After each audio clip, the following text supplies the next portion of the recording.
Welcome back to the channel of Major Look 92, the shaman of game, and more importantly, welcome to my new series of videos, gun reviews for Modern Warfare 3.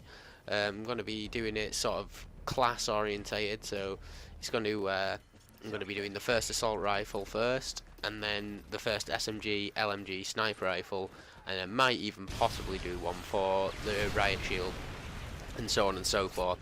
So the first assault rifle that comes into this video series is the M4. This is actually not the first time I've used the weapon, but I've not used it very much at all. And it's one of those weapons. It's a sort of average weapon.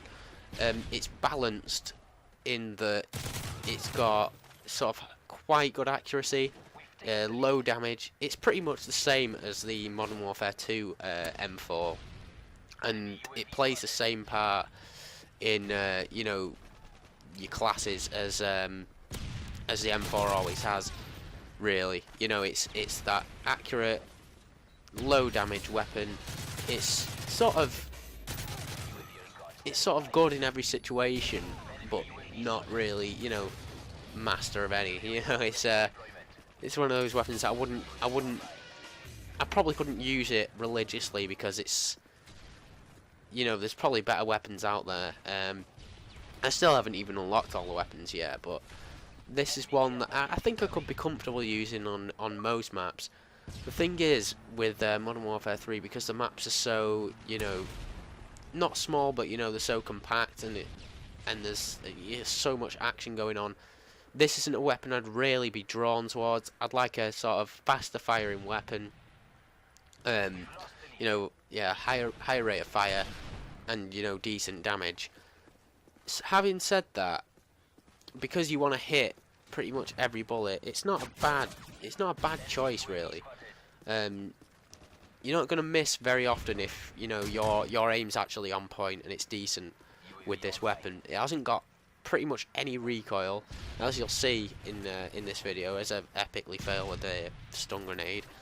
But yeah, it's one of those weapons that it's good for people who are starting. You know, to start out, it's a nice little weapon, because, you know, it's easy to handle, and it's sort of effective in most situations. You know, it's not a gunning down weapon as such. It's sort of one that you're going to want to sort of take your time with and make sure you've got the shot before you take it, because the damage is low.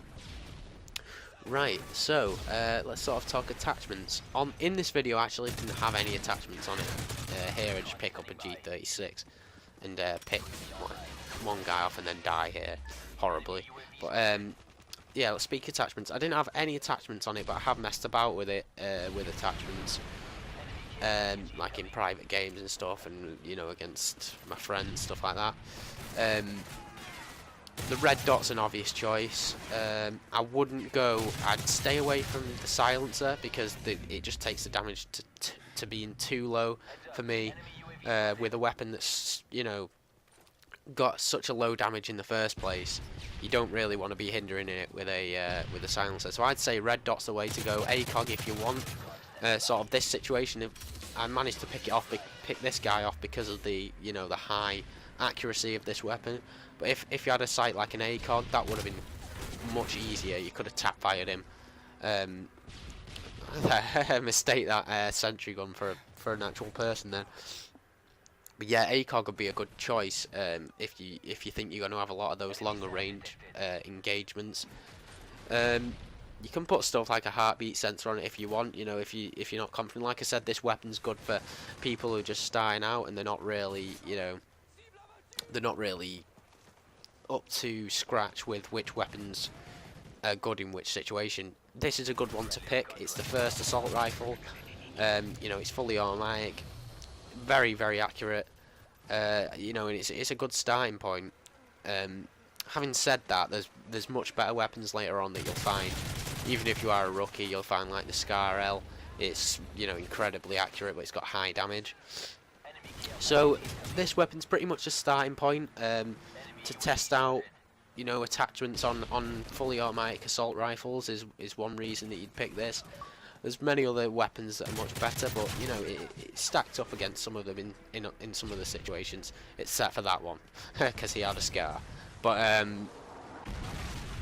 yeah, so there's not much else I can really say about this weapon because it's so basic. I think is the word that you can say. You know, because of like some of the other weapons, like the next assault rifles, the M16, it'll be much easier to talk about that because it's got a special, you know, it's got that 3-round burst, special rate of fire that I can sort of touch on. Whereas this weapon's so basic that you can pretty much say, use it if you're comfortable with it.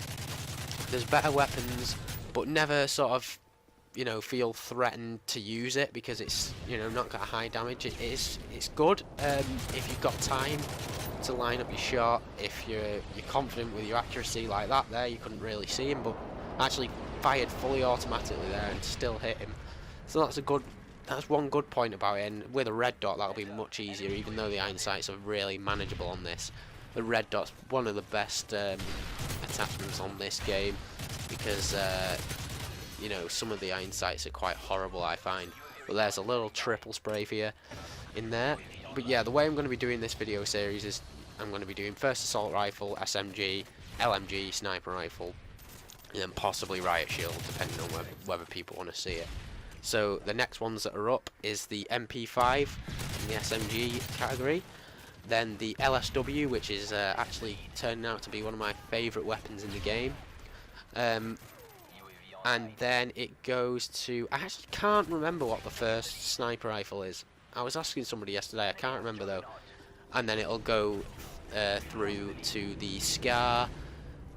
Oh yeah, shotguns as well, I forgot about those. The shotguns, it'll be the USAS, the USAS, which is awful.